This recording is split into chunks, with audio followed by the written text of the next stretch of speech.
You're listening to the AfterBuzz TV network, now the largest new media platform on the web, and your number one source for after-show entertainment. Very good, Keith Johnson.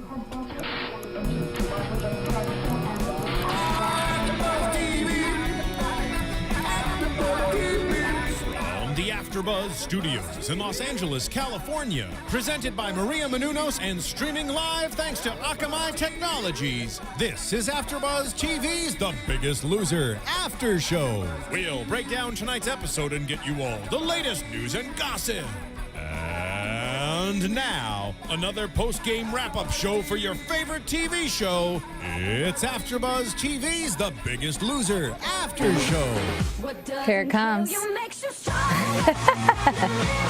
Mackenzie loves to do her little dance, as usual, at the beginning of every episode. Inspiring. I love It's a good song. This is Kelly Clarkson's Stronger, right? I think that's the title of the song.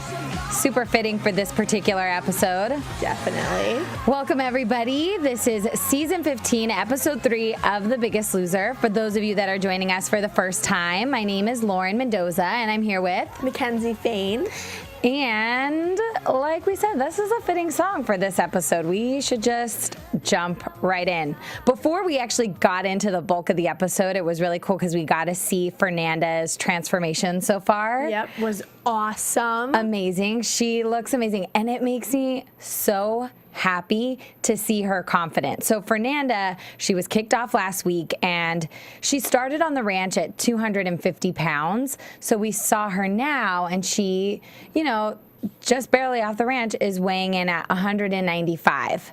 So she's lost 55 pounds. I'm sure she's thrilled to have broken under 200. Yeah, she mentioned that, she's finally under that 200 number, but above all, I think one of the best things that she talked about was being more comfortable in front of her husband.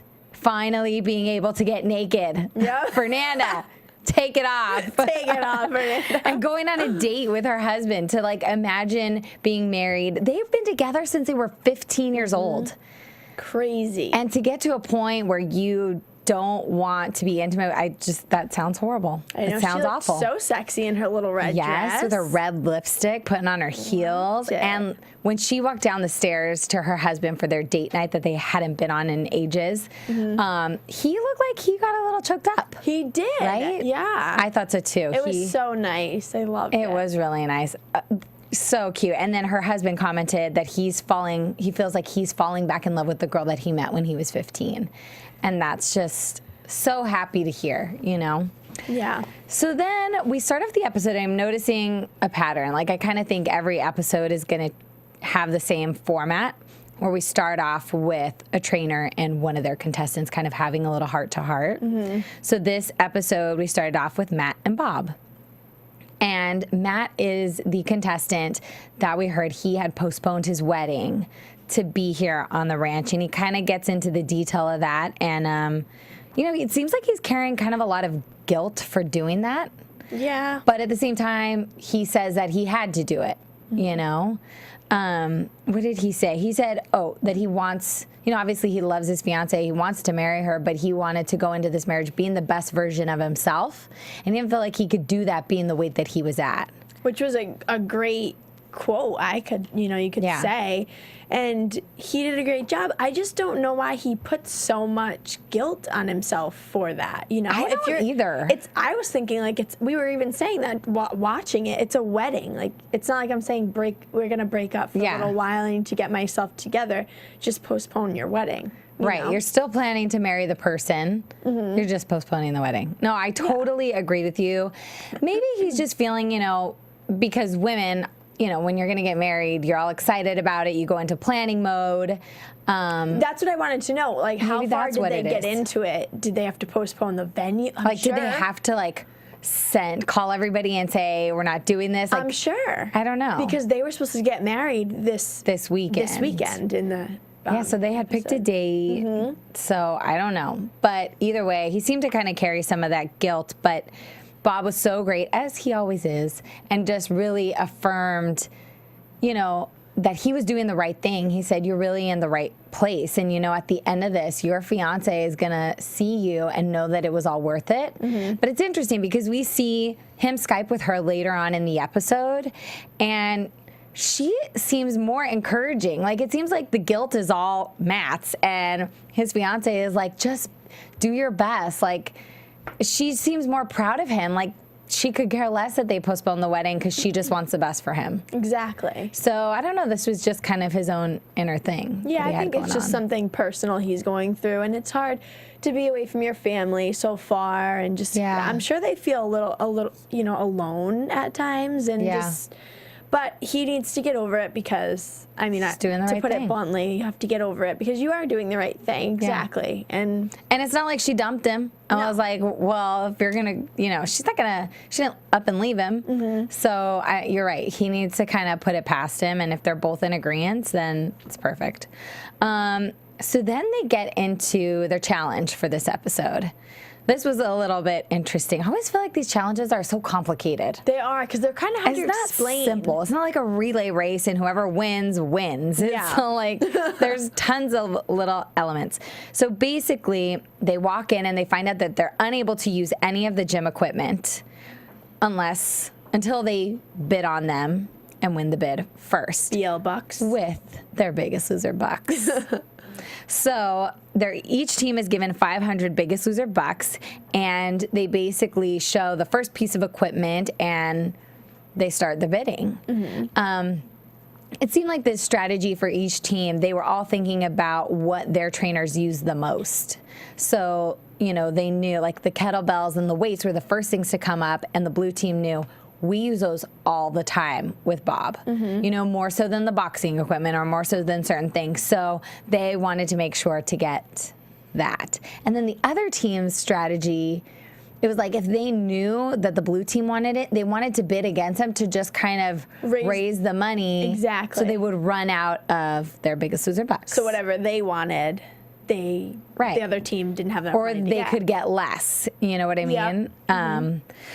So the blue team did end up winning the dumbbell sets and the weights for $100. Then there was the treadmill, which you and I both were like, why would anybody bid on the treadmill? And they did, what was it, like 180?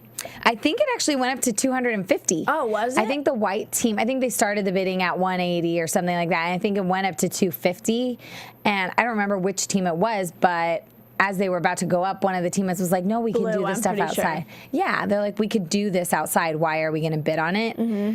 I mean, Jillian is such a cardio person. I mean, all of them are, but I could see why her team really wanted to push for that. And, you can make them run outside, but you can't have them raise the intensity, up their speed, and make them do kind of the intervals that they would do being forced to do it if they raise it on the treadmill. Does that make sense? You think, so you're kind of swapping it? Because I know when we were watching it, we were both saying. Well, I mean, I agree. I don't think it's the best use of your money when you just you for the do week. It outside. Exactly. If you're not having, if you don't have anything else, like what else are you going to lift? Go out and find a log, a rock? I know, right? It's more logical. So I agree. I think of all the items that they were bidding from, you could do that outside. That should be the last thing you bid on. I agree. But I will say I do think there's definite benefits to the treadmill, especially when you're working with people that are a little bit lazy and have not worked out. Yeah. You know what I mean? You make them raise their incline and lower it really quickly, and you might not get that outside.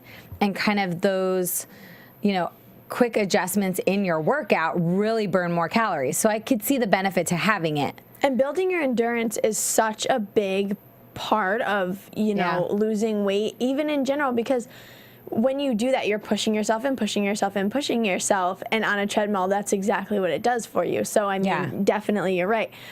But they did. Okay, actually, keep going. Okay. Yeah. Okay, so they got the 250 that went to the white team. Then comes the boxing equipment. It seemed like a lot of the teams really kind of went for this, but the red team wanted it the most because they really felt like that was something they do with Delvette. So the red team got that. Then comes the mystery box. Nobody knows what it is. I'm thinking if they're bidding on equipment, then it's got to be some kind of equipment. We were totally wrong. And it's funny because it seemed, unless they just focused on it a little bit more, you know, from the editing, it seemed like all the teams were actually going after this mystery box. Yeah. You know, like they all wanted it more so than we saw for some of the other items. Because what they were saying was maybe it's something that can get us some, you know, one of the other equipment or something else. Right. So they were thinking in the right way.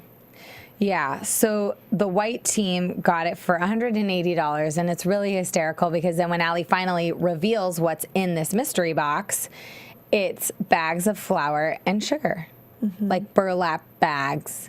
And I'm thinking, well, it's not completely useless. Like those can be lifted and thrown, or, you know, you can do things with that because there's weight to them.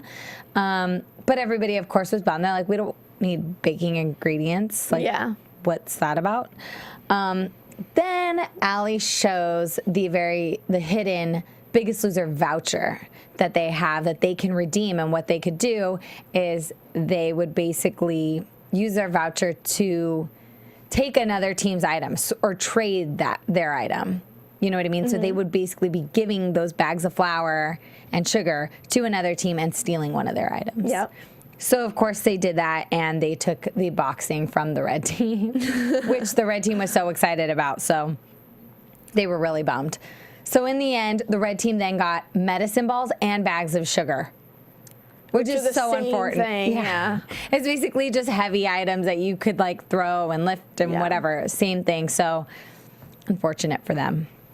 So for the entire week, this is all that they were able to use. But I have to say and comment on just how well they worked around. Oh, you know, the piggyback rides and the men. We saw men and we were asking, you know, they did the push-ups and the women would lay on the men, but who laid on the women, we didn't really know. I don't know. We don't know. I don't know. Maybe nobody. I think, you know, when it comes to like push-ups, that's why they call them girl push-ups. Like they're already hard enough for us to do them. So maybe the girls didn't need the added weight. Yeah. I don't know. But it was just so creative how you know, and stepping up onto the ledge of the wall and doing push-ups with their feet on the wall, just crazy things that I would even want to try in a workout. Yeah. We saw, as they started to work out, we saw some of the items that we didn't see in the bidding, like the tire. Oh, yeah. I think Dalvet's team had the big tire. I think we did see the jump ropes, which the blue team got that. But it was so funny because after all these challenges, the trainers just like walk in and find out what has happened. Yeah. And Bob, I just love it. He's like, can't I just have a week of training and weight loss and that's it? Like, can it just be normal? Yeah. Because there's always something that's kind of like thrown in their way. So it was really funny. But then you have Dalvet, who I have now deemed Mr. Positive. Oh, love. Right? He is just, you can't throw something at him and get a bad reaction. No, he's or a just negative reaction. Completely glasses half full, just that kind of person. And it's just so awesome to have that around, you know? I agree. And weight loss in general, you need that positive energy and that positive enforcement, and he would be my trainer, and I've already said that last week, but he's just great and he just proves it every week. Yeah, no, you're right. He you know, saw what they were dealing with and he's like, that's totally fine. This isn't going to get in the way of your weight loss at all. There's so much we can do. And I think, you know, with this show, they're not outwardly saying this, but there's always a message. And with this particular episode, I think they're trying to prove, you know, you don't really need a gym membership. A lot of this equipment that they have are things that you could buy for yourself and use at home. You know, you can have your weights. You can use bags of flour and sugar. Dalvet put those to use, you know, and you can have your workout partner sit on your back to add some resistance. I think exactly. You know, I think they are proving a point that you don't need this big fancy gym to really give yourself a kick-ass workout and lose weight. And I think, you know, the trainers, that's their job. They get so creative with workouts. They've done every kind of exercise. So this is right up their alley. Oh, yeah. What else did we see in this particular workout? We saw Bob really focusing on Matt. You know, just he wanted to really push him and remind him why he's here, why he postponed his wedding, because he was feeling a little guilty about it. I think he was really focused on it because it was supposed to be that particular weekend, you know? And Bob just kind of wanted to take his mind off it and push him to realize why he's actually there, you know? Yeah, we also saw Delvette talking to Tanya and just saying you lost 4 pounds last week. And he wasn't, you know, some people could take it as him being a little bit pushy or negative, but he wasn't. He was saying you lost 4 pounds. You need to think about that and just remember that it was 4 pounds. It's not what I want to see. You need to work harder. Yeah. And that's because he basically was pointing out that he's like, I don't know if she was lagging in the workout, but he just wasn't seeing the effort, the dedication in her that he was seeing in everybody else. And he knows that it's there. Mm-hmm. And it just seemed like she just wasn't giving it her all. And so he did, have that conversation. And it was interesting because Tanya, I know you and I were both in there and you mentioned like this is a total mind thing. And Dalvet said the same thing. What did he say? He made some great comment like, tell your mind to get out of your body or stop getting in your body's way.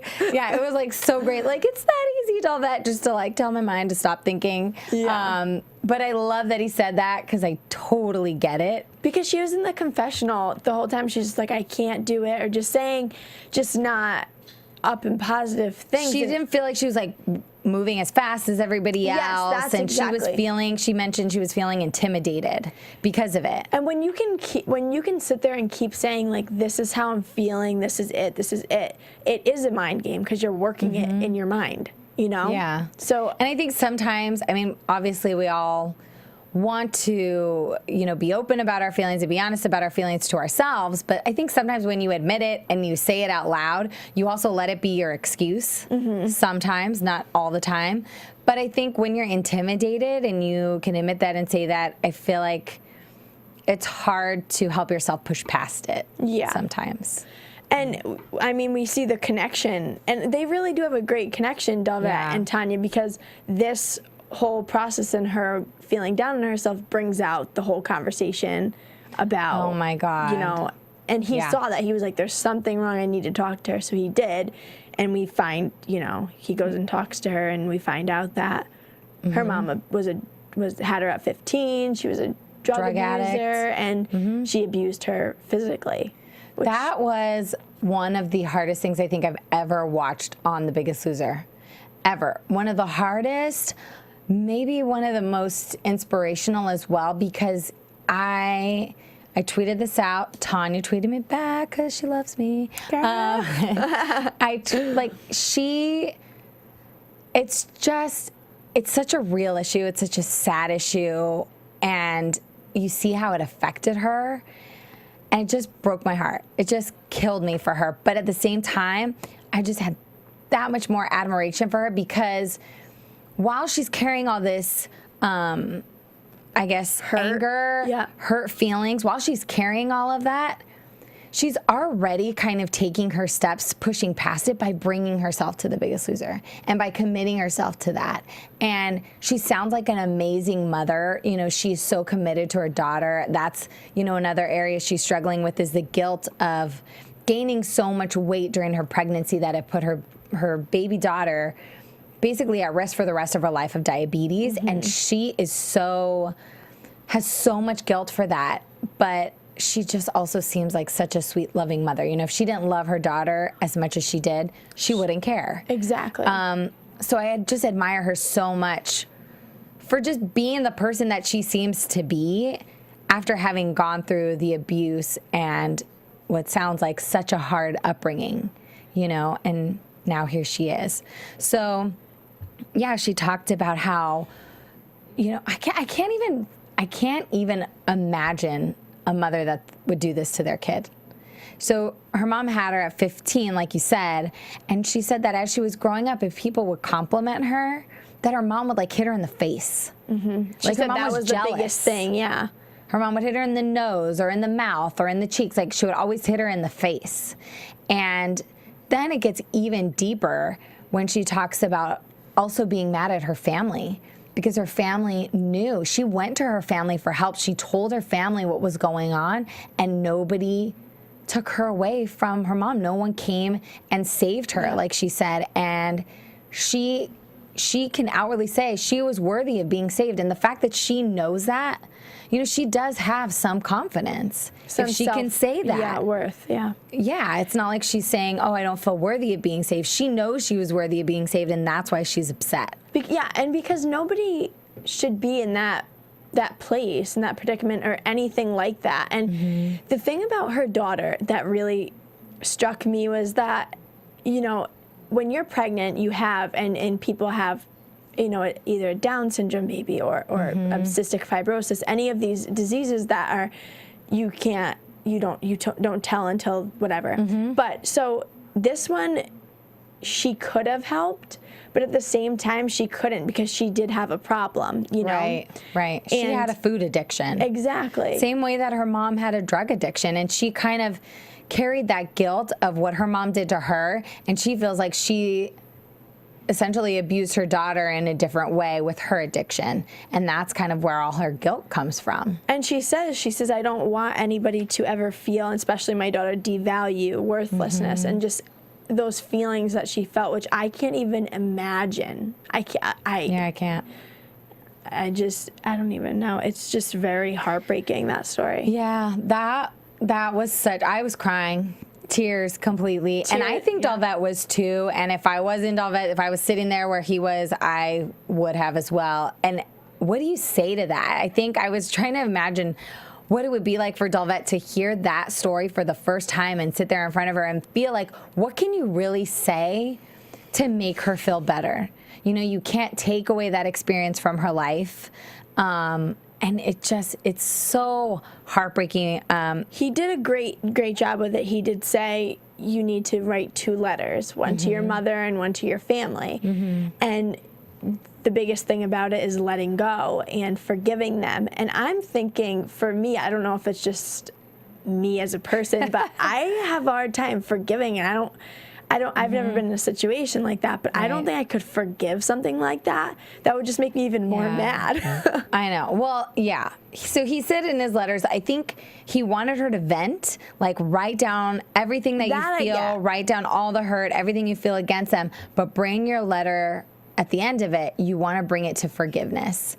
And I think the thing with forgiveness, which this could probably be an entirely different show, but sometimes we think in forgiving people that we're saying what they did is actually okay. And I think that is one of the hardest things about forgiveness, is realizing that that's not necessarily the case. You can forgive somebody, not saying that what they did to you is okay, but basically what you're saying is, you know, you're recognizing that that person, it's their own stupidity for what they did. They didn't know any better, and you're going to move past it, and you're going to let go of what they did to you, and you're not going to be angry about it anymore.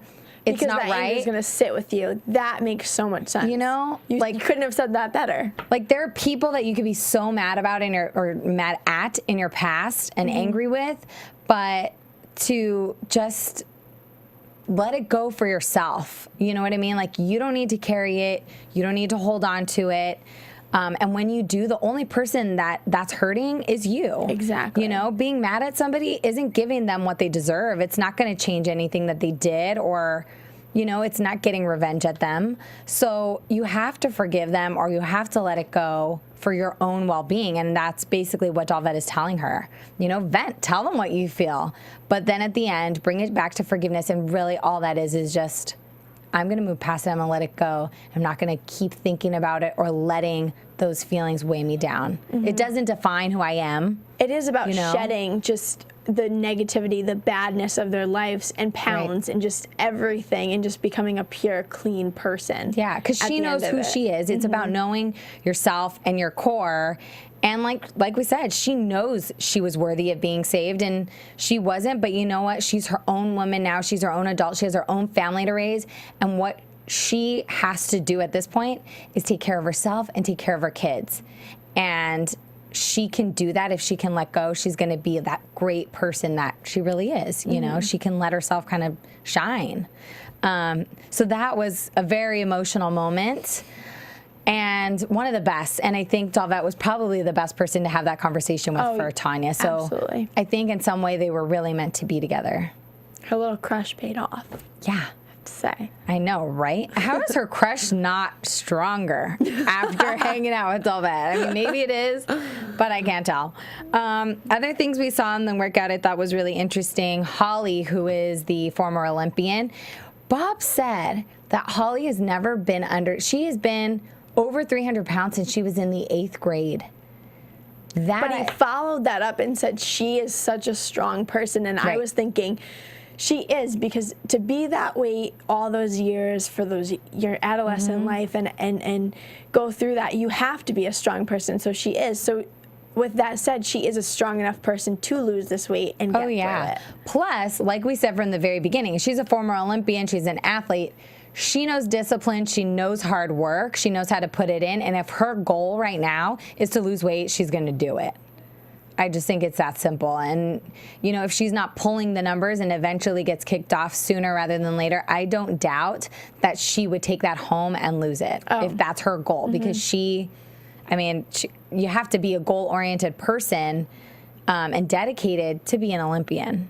So, yeah, so it was funny because I think Bob was making her jump on Hap's back. So she was very self-conscious about it. I don't want to do that. And she gets on. She's like, whenever I think of jumping and landing on somebody, I think of crushing their bones. And I thought that was kind of great. But she did it, and as she did it, she was yelling, "I hate you, Bob." And I'm sorry I'm doing this to you. I know. Jillian is really funny. When she first started her workout, she was definitely disappointed with the numbers from last week. And she basically said to them, like, I don't ever want to see those numbers again. It's my fault. I've been too nice. And it just made me laugh because we have a YouTube comment from our last episode. And I apologize for not totally remembering the username. I think it was like loving naturally or something. And they said that you could tell from the way in that Jillian wanted to go into full out like bitch mode. And I just thought that was so great because the first thing we see Jillian say is like, I've been too nice, and now you are right. We are going to see Jillian in full blown out bitch mode. Yeah. So, which I love that of Jillian, so I'm good with that. Me too. And then before we get into the final weigh-in and after their workouts, we see all the contestants Skype with their family, which we've seen this in the past 2 episodes, too. We've seen people Skype with their family. They're letting them talk to their family way more than we've seen in previous seasons. Oh, they're not allowed to talk to them every day? No, or at least not in the past. What is the reasoning? What is the logic behind that? I don't know. I don't know if it's to just... I don't know. I don't know what it is. I don't know if it's because... There could be a lot of reasons. If it's just to create emotion, if it's just to create emotion for the drama of the show. It could be something having to do with that. People feel lonely. It just, I don't know. Or it's to kind of pull them away from their comfort element so that they are solely relying on themselves. A lot of the things with these like weight loss shows and with people that are, obese, a lot of times the trainers will say that the people that they live with at home are their enablers. If you live with somebody that's obese and you are the one buying the donuts that you're putting in your house or the chips or the soda or whatever it is because you know they want it, and you're saying, well, it's up to them, that's what they want to eat, I can't get in the way, they're kind of seeing that as enabling. So I don't know if it's to kind of distance them from that. I don't know. That makes sense. And I thought of that too while we were watching them in the webcams, but I didn't see any of the spouses or any, one of the children was a little bit on the heavier side. Well, but they don't have to be heavy to be an enabler. You basically can just be somebody that doesn't help them. I guess that's really what it is. Like, if my husband is obese or morbidly obese, but I know he likes Taco Bell. Yeah. And I give him that for a treat because I know he likes it, even though I know he shouldn't have it. But you don't want to you don't want to intrude. You don't want to tell them how to eat. You don't want to push them to exercise, because if they get defensive, then you get into a fight about it. So you avoid that. That's how people enable. So you yourself don't even need to eat that stuff. But if you're not saying anything when you know that this is putting their life at risk, it's their health on the line, and you don't say anything, you're an enabler. So I don't know. Enable. Yeah, that is hard. I mean, that's a hard thing to do. I get not wanting to get into a fight with your family. And then a lot of, when people are overweight and you're saying, how about you don't eat that, and how about you eat this instead? How about we go exercise? And they see that, people get defensive when they themselves aren't ready to lose the weight. They don't want to change, and they don't want to admit that they have a problem. They get defensive with you. In my house, it's so different in my house then, because my mom is just so like, put that cupcake down. You don't need it. To any of us kids are like, but that's my the thing, dad. though. But it's different. You are not obese, and you probably have never felt fat. You probably don't feel fat. So when someone's pointing, like if you felt fat and someone was like, why are you eating that cupcake? It's going to make you feel even fatter. And then you feel bad about yourself, and then you get aggressive and you get defensive. Yeah. It's just different. It's all about how you feel about yourself. That kind of determines how you take that criticism. Yep. Or not even criticism, just how you respond to somebody trying to help you, So I think it's all about how you feel about yourself. Because, sometimes, like, you could say, stop eating that ice cream. Girl, you need to put that down. You could say that, and if you don't feel fat, then you could laugh about it, and you probably call yourself fat. Yeah. Because you're joking. So it's just different. Yeah. But, so they get to Skype a lot more, like I said. And it's really interesting. So we see Ruben. That was really cute. He started just crying with his mom. I know. You can just tell how great their relationship. Yeah, how close they are. He said that they talk every day. So that's why he's crying, because he can't talk to her every day. That's cute. I love Ruben. I do too. He's so funny. I love him. And that we also saw Craig. Oh yeah, that was exciting. Tell us about Craig. So exciting. He got to find out the sex of his baby, and they found out he was having a girl, and he already has a daughter. So a house full of girls he's gonna go home to. I know. So cute. And do we know how long they stay there? So is how another long person they're in that house? Mm-hmm. I think it's like 4 months that they're in the house. And I think they start airing the show about 2 months in, because then I think before the finale episode, because the finale is always live. So the last episode before the finale, by that time they've already had like 2 months at home, I think. So that for the finale episode, it's that much more of a shock, because we saw that last episode, and then the following week we're going to see the finale, but realistically there's been 2 months in between those two. Does that make sense? Yep. I think that's the time frame. So hopefully he'll be able to see his baby girl when she's born. Well, right? I don't know how far along. Well, I guess if they just found out, she's got to be what? 5. Oh, really? Is that when they find out? I thought you could find out earlier. I don't know. I think it's like the things. beginning of your second trimester. Yeah, but so you're right. Maybe he'll be done by the time she has a baby. Yeah. That could be. Hopefully. That could be true. Hopefully. We saw Matt talk with his fiance, who does not seem to have a care in the world that they postponed their wedding, and seems nothing but happy that he's doing this for himself. She said, I'm not going anywhere. Don't you worry, baby. Yeah, see? Don't you worry. Don't you worry, baby. Keep going. Do your best. I mean, that girl, she's probably thinking about the hunk she's going to get after. Exactly. Right? She's fine. She's like, bring it home to mama. Let her do it. And we'll get married. Yeah, I think she was really happy. Who else did we see? I don't know. We saw David talk with his family, and that was so cute. All his daughters were crying. I know. Right? Like, his little daughter was crying. I don't know if his teenage daughters, they were all crying. And we had this conversation, Mackenzie and I, while we were watching. We're like, would we cry if we saw our dad? Like, I don't know. I know I wouldn't. I know, because I know my dad wouldn't cry, I don't think. I don't know. My dad's a boxer. I don't think he's a tough guy. Boxers can be sensitive too. I don't know. I don't know, but either way, it was actually very cute. I can understand as a little girl, I totally cried. Oh, when I was away from my dad, on vacation, and he didn't come for work or whatever it was. I get that feeling. I don't know about a teenager. But I would what do say we know? great. I'm so proud of you. Like, Yeah, good but job. then if your dad did cry, it would make you cry. Come on. Yeah, no, it definitely would. Like, Mackenzie, you have to have a heart. Oh I'm yes, just 'cause kidding. I don't even know when I saw my dad ever cry ever. But See, and if he did, it but would that's be, the thing. I don't think he would. My dad is. Well, if he Weird.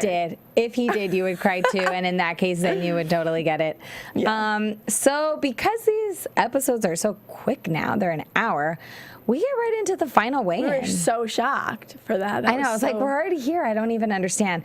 But before we do the final weigh-in, I want to take just a quick moment to remind you guys who are out there watching to subscribe to us on iTunes. If you haven't done it already, it's very simple. You go, you subscribe while you rate us 5 stars and leave us a comment if you want, because we love to read it.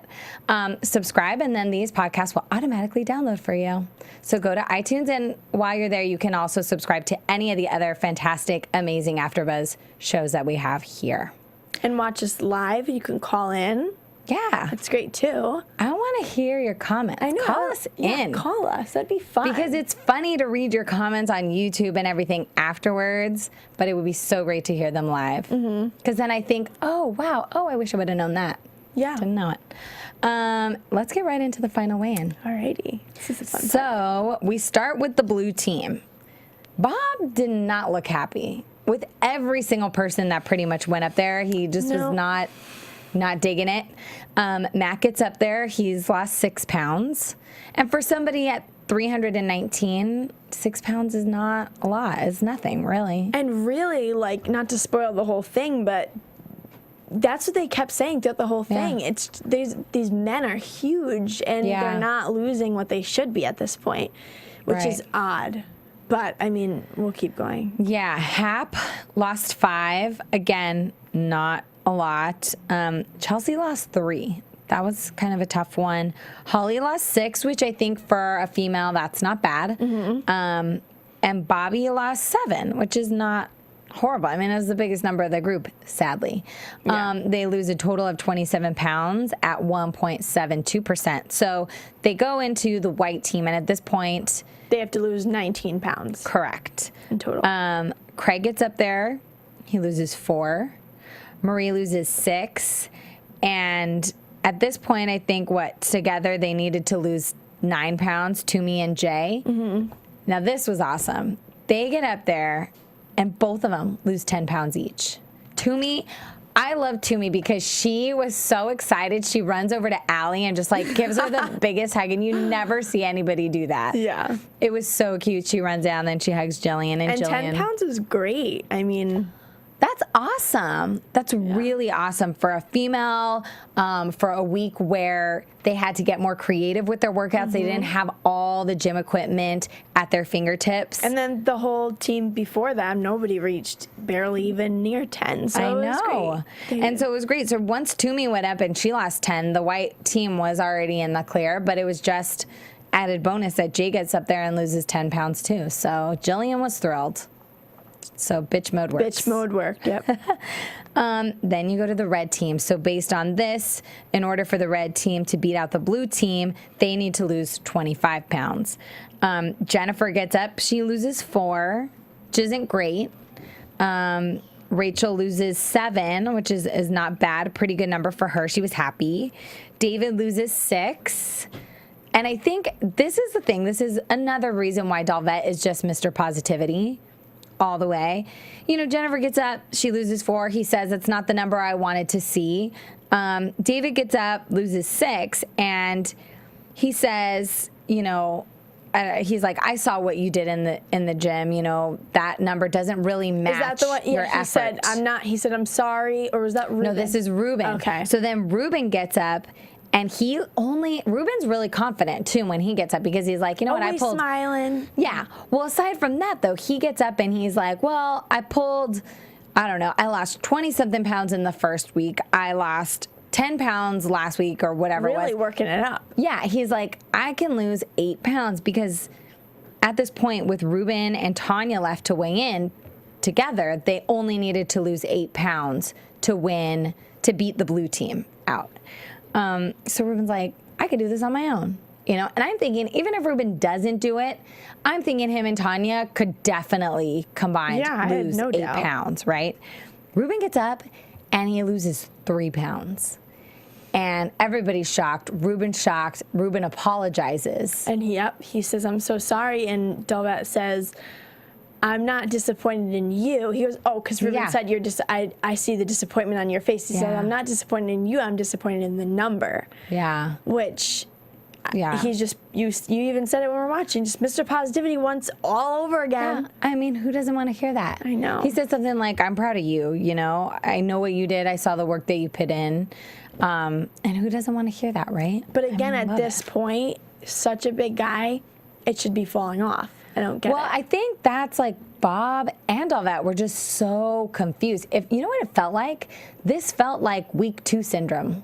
Yeah. Like week 2 is typically when, like, the first week they lose all this weight, and then week 2 it's really low numbers. And sometimes people don't lose any weight, and that happens in week 2 for some reason. But like week 2 wasn't so bad last week. This seemed a little bit more like week 2. Like they weren't 0 for the most part, but they weren't what they should have been, you know? So with Ruben only losing 3, Tanya gets up there and, you know, needs to lose at least 5 to win. You know, we saw Tanya have a really emotional week, but at the same time, what we saw of her in the gym, like we said, Delvette was commenting that she wasn't giving it all the effort that he knew she could. So when she was getting up there, I really didn't know what to expect. But I was just thinking, she has to have lost 4 or 5 pounds. Like, come on. Yeah, I was thinking at least 4, and then but I didn't know. cuts to commercial, and you hear Delvette. Oh. No, that was before Ruben. And you know, the only reason I remember that, where they kind of like teased it, and they played Delvette say, oh my God, was because, the only reason I remember that is because then when they did show Ruben, they played Delvette's reaction, oh my God, and I thought, wow, they actually didn't like trick us and use a different ending. Oh, okay. Editing wise. Well, anyway, I was just so shocked because Tanya didn't lose any weight. I know. Remember? And I was like joking about it. I was like, watch, Tanya gets up there and doesn't lose anything I know, after and all then that. I'm like, could you imagine? I was totally joking, did not think that would be the case. And sure enough, she gets up there and she loses 0. I think I like hit you. I'm like, what? I know. Before she loses 0, it was a really great moment for her because she gets up there and she talks about her week. And she says, you know, Delvette, I didn't tell you this. You asked me to write a letter to my mom and to my family. I also wrote a letter to myself as well, telling myself that I forgive me, you know, for all the anger and for putting myself through what I put myself through. So, and that was like, that so just touching. I mean, that Tanya, I love her. I've loved her from day one. But she just continues to prove to me why I think she's such an awesome person. You could just tell. You could always see it from the beginning. But I don't know. She's just an amazing person. The fact that she kind of took that process one extra step shows that she's committed to this. She's committed to forgiving. She's committed to putting this in the past. And she wants to move forward and have this better future. So she said, you know, before she saw the number, no matter what happens, I shed a lot of emotional weight and I'm going to take that accomplishment with me for the rest of my life. So already she may have had the biggest, you know, gain of this entire week, you know, biggest accomplishment. So she gets up there, she loses 0, which of course puts the red team at the lowest percentage. And unfortunately, we're still working with that red line, so it puts Tanya below the red line. And I was so worried because I did not want to see her go home. But I loved this. This was, I think, for me, the best moment of this whole show so far since I've been starting to watch, because she you know, and Delvette still has his coach trainer save. So obviously he saves her. We can get right past that. But she says that Delvette uses his save on me, and she compares it to her life struggles. And nobody saved me for years and years, and I did this, and none of my family would save me, and he saved me. And I just thought that was so just appropriate. It was perfect for this, you know, this tying it all together and everything. And it was just so touching. And you know, I don't know. I could be wrong. I don't even know that Dalvet was thinking about that particular comment when he did it. I think he really did it because, like he said, he's like, Tanya says she wants to be here. She needs to be here. And I really think that was his mentality. I think he knows that she's committed. You know, he saw her stand up there before she even weighed in, kind of saying what she had went through. And you could just see her desire to be there. You know, she wants to do it. And I think she's going to. And I think Dalvet sees it in her. And that's why he saved her. I don't even think he was actually thinking, you know, this girl's never been saved. You know, she's had such a hard past. Like, she's never been saved. I'm going to be the person to save her. I don't even think that he was thinking that. But to Tanya, that's what that was. It was, no one has ever saved me. I know I'm worthy of being saved, and no one ever did it. Dalvet knows I'm worthy of being saved, and he did it.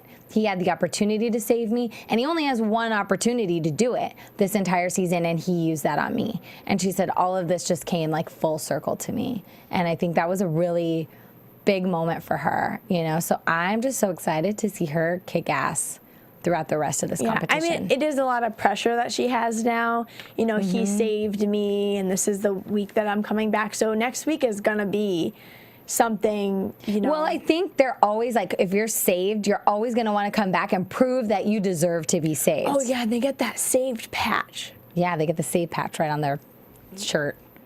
So I don't know, though. I think she's so committed. I don't think it's going to be the pressure because she was saved. I think she's got her head in the game now. I think she had to shed that emotional weight, and I think she's just going to give it her all, not because she was saved, but because she wants to be there, and she's going to do it. She knows she deserves to be there, too. Yeah, and she could do it. You know, it's not really her fault that she only lost 0 pounds. No. That she didn't lose any weight. Yeah. That's not her fault. Just like, all she can do now is pick it up and just keep going and use it. So that actually wraps our episode.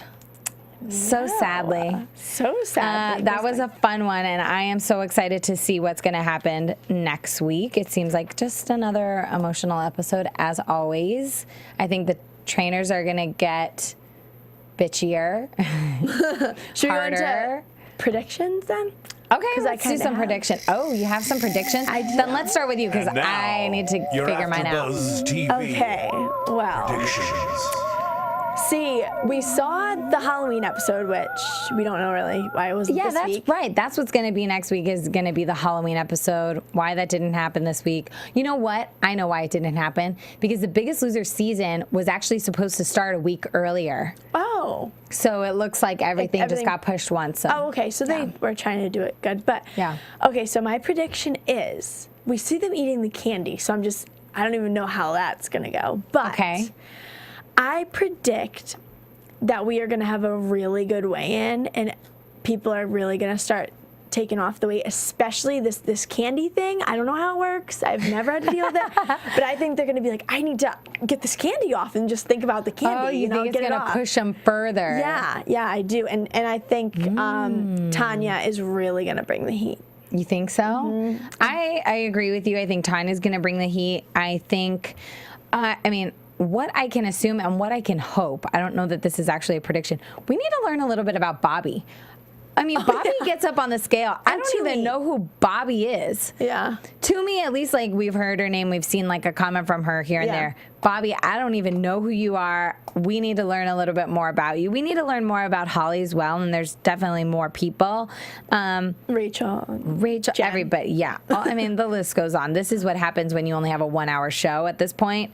I think Ruben's going to bring it, too. I think he went up there confident, you know, and I think he was surprised when he only pulled a 3, and I can see that. Like, I can see him having that fear going into the next week. Like, I wasn't expecting to lose 3, but now I know if I don't give it my all and push harder every week, because your body's going to get a little bit more used to these workouts each week. So you have to push it that much harder. Because they can't plateau at this point. I mean, if you don't, you're not going to pull the numbers. And so I think we're going to see a little bit more effort from him. See, that's what I think about everyone, because they all were shocked this week about these low numbers. So they're going to come back and just say, that's not me. I'm not I'm not going to be here and lose 2 pounds, 3 pounds, 4 pounds. So I think So you think we're going to have some big numbers next week because they're all pushing it 10 times harder? I hope so. I think. All right. Well, that wraps our episode. So you guys tell us what you think on iTunes, on YouTube, and you can also tweet us. You can tweet me at LO_VALLES, and Mackenzie. You can tweet me at Mackenzie Fayne, FAYNE. All right, guys, and we will see you next week. From executive producers Maria Menounos, Kevin Undergaro, Phil Svitek, and the entire AfterBuzz TV staff, we would like to thank you for listening to the AfterBuzz TV network. To watch or listen to other after shows and post comments or questions, be sure to visit AfterBuzzTV.com. I'm Sir Richard Wentworth, and this has been a presentation of AfterBuzz TV. Buzz you later. The views expressed herein are those of the hosts only and do not necessarily reflect the views of AfterBuzz TV or its owners or principals.